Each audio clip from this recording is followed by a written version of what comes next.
Podcasteuse, c'est un épisode tous les 15 du mois. Une échappée dans le quotidien du génie de leur vie.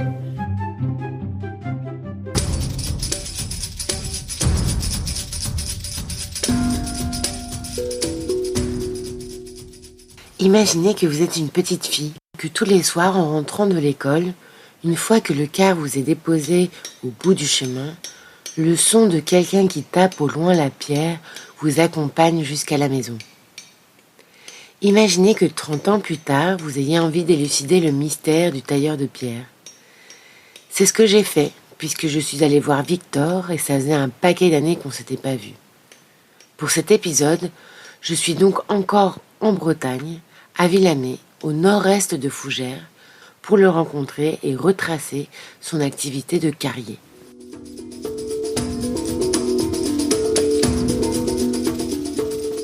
Donc ce que je te disais, c'est que quand j'arrivais du car le soir, donc vers 17h30, 18h, j'entendais quelqu'un qui tapait la pierre. Oui, avec des outils en main principalement. Puis après, un peu avec l'air comprimé aussi quand même. Et le pistolet à air, ça servait à quoi ? À boucharder principalement pour nous.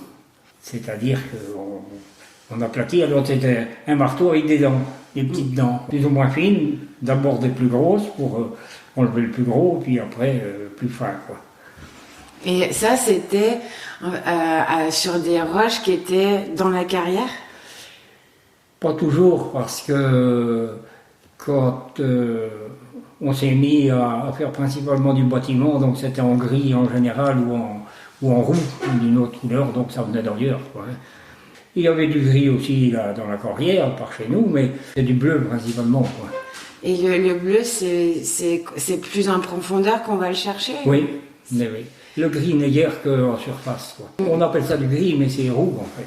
C'est la pierre du pays quand même, donc tout naturellement les maisons étaient bâties avec ça. Ouais. À l'époque, on construisait local, quoi, avec vraiment les marchandises locales. Oui, et puis ça convenait bien pour le bâtiment. Il y avait même à un moment donné des maisons toutes en granit, quoi. Puis après ça s'est limité aux ouvertures.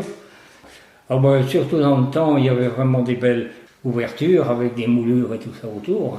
Des maisons qui avaient du caractère qui ont plus ou moins perdu. Beaucoup de transformations dans les années 50-60 quand il y a eu un peu la modernisation générale et puis de l'agriculture en particulier, ben les gens qui étaient dedans, ils aéraient, enfin ils faisaient des plus grandes baies, etc. Et beaucoup de belles choses ont disparu déjà à ce moment-là. Le bleu, ben ça retient plus l'humidité, quoi. Ça sert pour la voirie, ça sert pour le funéraire aussi, pas mal. Donc c'est beaucoup plus dur que le gris en général, quoi.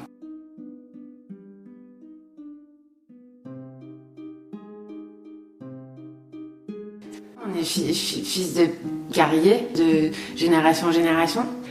Oui, beaucoup, oui. Parce que dans le pays de Louvigné, même quand j'étais jeune, moi, eh ben, il y avait pratiquement que des carriers et des tailleurs de pierre, quoi. En dehors de ça, il y avait les agriculteurs et les granitiers, quoi, c'était tout. Donc toi, tes parents étaient carriers. Mes parents, mes grands-parents aussi. Nous, on avait, mais c'est ma mère qui s'occupait de ça, elle avait une ferme, on avait 2 vaches. Oui, parce que quand on a débuté, eh ben, il y avait mon père, mon oncle et puis mon frère et moi, quoi. Dans la famille avec mes grands-parents et mes oncles, là, ils étaient une dizaine dans la famille et tous granitiers, quoi. Et sous granitier, il y a l'exploitation du granit. Il y a l'exploitation et la taille. Comment on appelle les ouvriers du... Les picaos. Les picaos. Ça, c'est le nom, le galop. Oui. Voilà. Ouais, c'est picaos. Et il y a eu aussi beaucoup de surnoms. Les granitiers, à un moment de temps, ils avaient tous leurs surnoms. Dans les grandes carrières, surtout. Depuis un temps, il y avait, je crois bien, 600 granitiers dans le canton de Louvigné. Ah oui, 600 ! Il y avait des carrières, on pourrait dire, presque dans tous les coins de champ, quoi, à ce moment-là. Et puis ça a disparu, avec nous. Bon, on était encore très nombreux, à part cette CAP. Mais après ça a baissé, quoi. Puis certains sont partis aussi en cours de route, et puis voilà, quoi. Et donc maintenant il n'y a plus personne. Pratiquement plus personne. Il reste 2 ou 3 artisans, 2 grandes carrières, si on peut dire. Ça s'est éteint tout naturellement, pour ainsi dire. Hein. Alors certains sont quand même allés dans comme la générale, parce que c'est très modernisé, c'est très mécanisé. Les grandes carrières ont été reprises, mais ont été reprises par les entreprises de travaux publics et de voirie. Alors ils ont leur fourniture à eux, si on peut dire.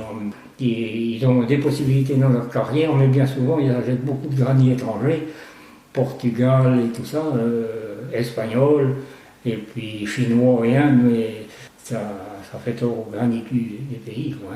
Il n'y a plus de granitiers qui travaillent comme nous dans la masse, c'est-à-dire qui partent d'un bloc qui vient d'être fendu, mais qui n'est même pas écarré, et ben, on taille complètement de A à Z. Quoi, hein. Mais tandis que maintenant, le bloc il commence à scier, et puis voilà, en dimension, et puis c'est plus le métier, quoi, si on veut dire. Quoi. Vous partiez vraiment du bloc de cailloux qui était dans la terre, voilà. Quasi, jusqu'à... Ben oui. On le dresse, on le dégauchit d'abord, parce que si c'est pas dégauchi, ça ne va pas, mais maintenant, il dégauchit même plus, puisque c'est la machine qui fait une verticale, et puis une horizontale, et puis voilà, de par la position de la machine. Vous répondiez forcément à des commandes? Oui, c'est-à-dire que comme moi, comme d'autres petits artisans, au bout d'un moment, la cheminée marchait bien. Et ben, c'était des particuliers qui nous commandaient des cheminées, quoi. Ou même des professionnels poseurs en ville qui nous en commandaient. Quoi. Il y a des gens aussi qui eux-mêmes demandaient des choses, ou alors on peut leur suggérer aussi, parce que nous aussi on faisait notre petit catalogue, ou du moins des dessins, et puis ou des modèles qu'on avait déjà faits, et puis on leur faisait voir aussi. Quoi. Et les modèles que vous aviez faits, c'est vous qui les aviez imaginés? Ben, il y en a, oui. Il y en a, mais bon, on s'inspire tous un peu les uns sur les autres quand même aussi. Oui, bon, l'artiste, lui, il imagine complètement. Hein. C'est-à-dire, il fait ce qu'il a dans la tête. Quoi, hein. Que nous, quand même, c'est pas pareil parce que on fait quelque chose pour les clients qu'il faut que ça leur corresponde aussi. Oui, oui.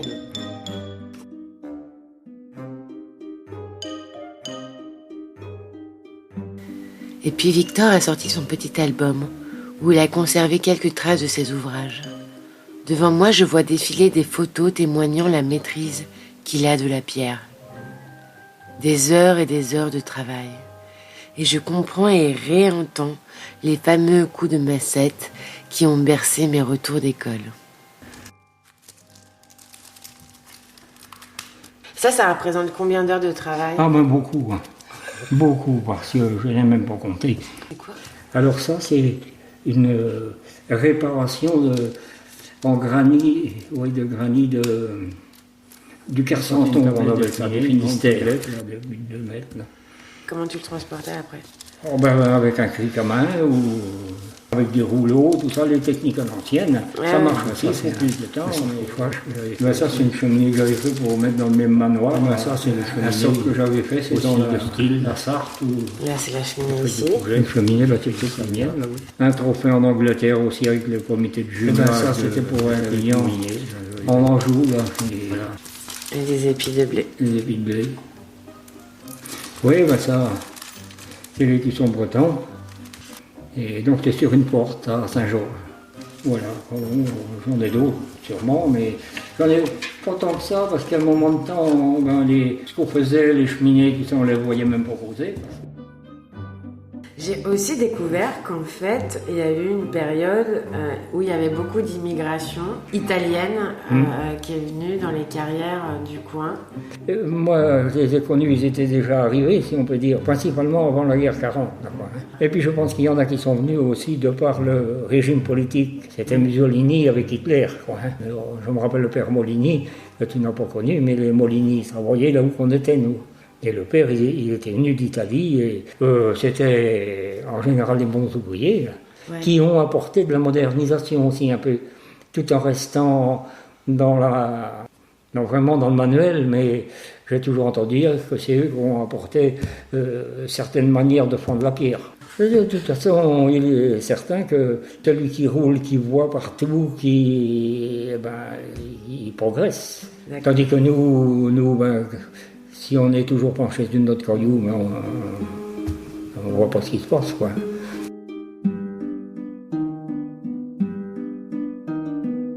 Victor m'a remémoré les différents symposiums qui avaient encore lieu il y a quelques années dans le canton. Des événements pendant lesquels des œuvres en granit étaient réalisées. Tous les anciens tailleurs de pierre et granitiers du secteur et même le grand public rappliquaient pour voir ça. Aujourd'hui, dans le bourg de Villamay, on peut voir quelques sculptures originales issues de ces symposiums, notamment celle d'un sculpteur allemand, Gérard Zohn, avec qui Victor a collaboré. Puis Victor me parle de la Vallée des Saints, qui, je l'apprends, est un projet associatif de statue monumentale en cours à Carnouët. Et j'ai vraiment l'impression que ça vaut le détour. T'as pas été là-bas, la Vallée des Saints? Non.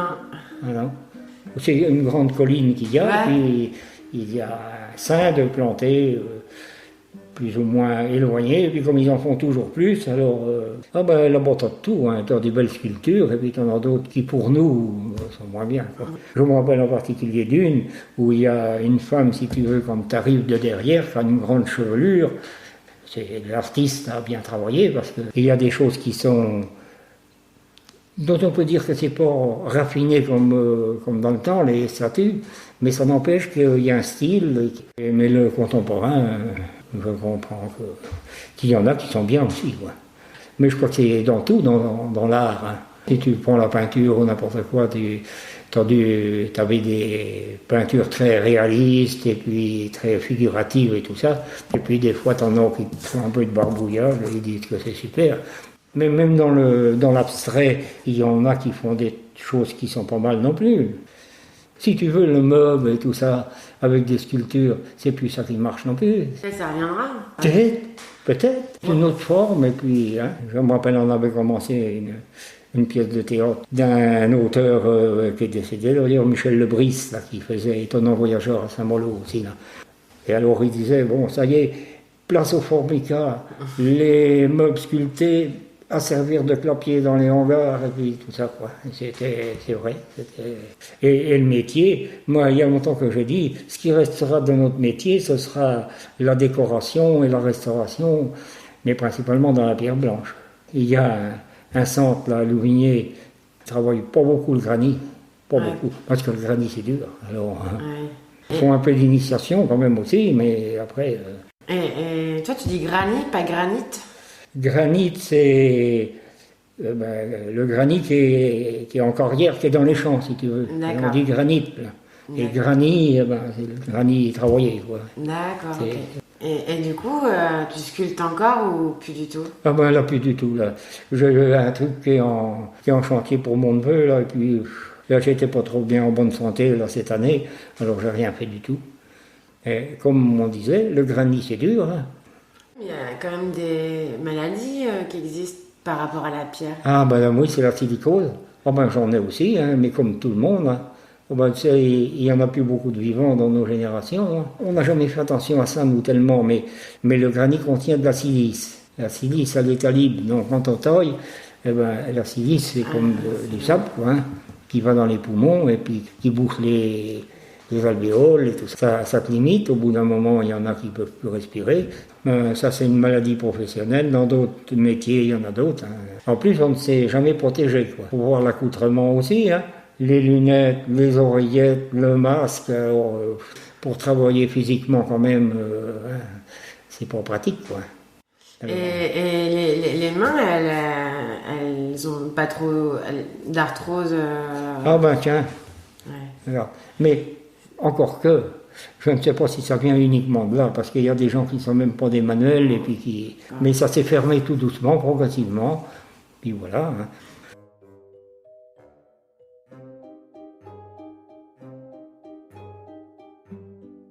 Je ne vous l'ai pas dit, mais Victor n'est pas seulement un maître de la pierre. Il était le maire de Villamay de 1986 à 2008. Pendant ses mandats, il a œuvré notamment pour la restauration de l'église du village et a priori, ça n'a pas toujours été simple de concilier sa vie de carrier et sa vie de maire. Moi, tu sais, je suis arrivé maire par hasard au décès d'Emmanuel Roussel. Donc j'étais adjoint, donc ça m'a tombé dessus. Puis après, je vais continuer. Et puis voilà, hein. S'il faut dire le tout, c'est pas du tout un avantage parce que comment tu perds beaucoup de temps. Tu n'arrives pas à servir les clients valablement, ils sont pas contents. On prend à cœur ce qu'on fait aussi, hein. Mais je trouve que c'est surtout pénalisant, quoi. Surtout pour des gens comme nous, artisans, et ben parce qu'il faut servir les clients si on peut, quoi. Et si on ne les sert pas, ben, on perd les clients à la longue d'une part. Ça m'a fait passer 25 années de ma vie, quoi. Ça passe vite? Oui, complètement vite, parce que je te dis, on prend quand même à cœur ce qu'on fait, et puis ben, on ne voit plus le temps passer, hein. Après, il y a aussi le côté humain, on rencontre beaucoup de gens en faisant ça. Oui, on rencontre beaucoup de gens. L'intérêt aussi, c'est d'être dans ce qu'on fait, c'est qu'on fait des travaux, tout ça. Comme j'avais dit un jour à quelqu'un que je n'avais même pas le temps de vivre entre la mairie et les clients. Et puis peu de temps après, j'entends le Johnny qui chante qu'il avait oublié de vivre. Je dis, on est tous au même point là-dedans. C'est pas pareil, mais bon, le résultat est le même, quoi.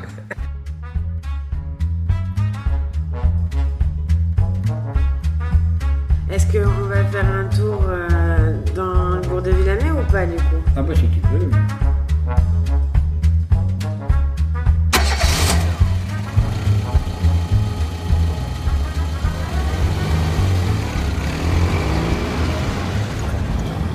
Tu vois, c'est la sculpture, je te dis que plutôt de style un peu contemporain, quoi.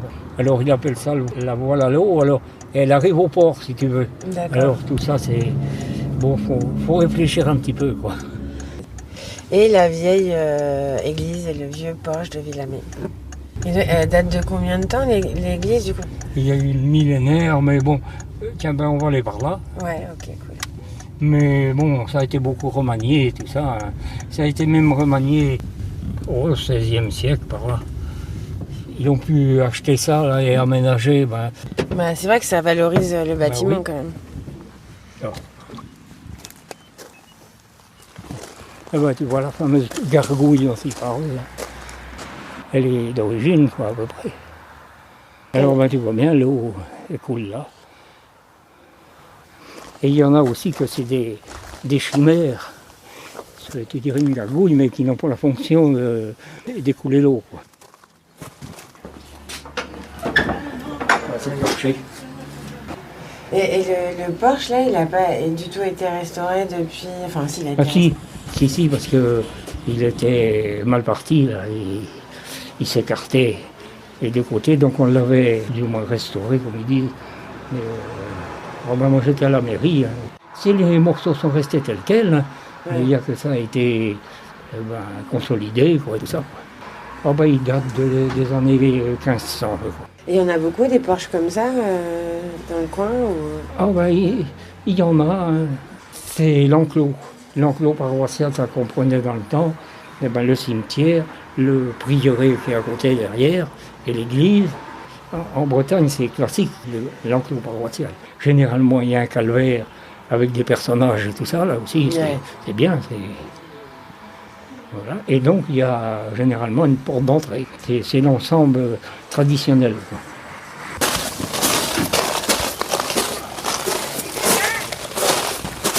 Tout est granit, là. Mais ça, tu vois, c'est du noir qui vient d'Afrique, sans doute. Et puis, mettons ça, par exemple, ça vient du Tard. Et autrement, oui, tu as du Pérou, plus loin, là, c'est un granit étranger aussi. Ouais. Coup d'œil, tu sais... Je ne sais pas l'origine de tout, hein, mais je sais que c'est des graniers étrangers. Ouais. Et bien, tu vois, maintenant, on passe par là. Là, on devait prendre le passage. Mais... Je suis jamais passé par là. Hein. Il y avait quand même une allée là. Voilà, alors là... Il y avait une porte avant là. Alors là, ça devait être une porte justement pour aller du presbytère, puisque c'était le ancien presbytère, quand c'était une abbaye, si on peut dire, il y avait des moines. Ah oui, d'accord. Il n'y en a pas eu beaucoup, je crois qu'il n'a jamais eu plus de 2, mais enfin, bon. Et c'était un passage pour aller à l'église. Alors ça, il appelait une archivolte. c'est le relief qui sort du mur, Oui. c'est ça? Oui. Ouais.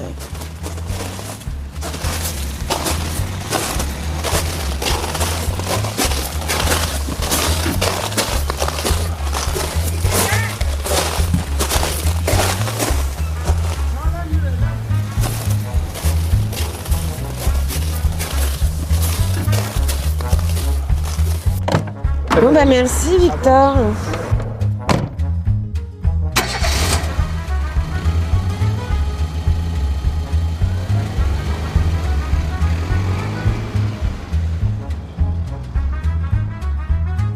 Je ne peux que vous inviter à passer dans le coin pour écouter Rock Fanfare, venir ou courir au foulée du rock, danser à Rockland, rejoindre les Rock Riders et vous balader sur le circuit du Rocher de Montaut et de Louvigné Underwalk. Et surtout, je vous conseille la visite du Bourg de Villamé où, qui sait, vous pourrez peut-être croiser Victor.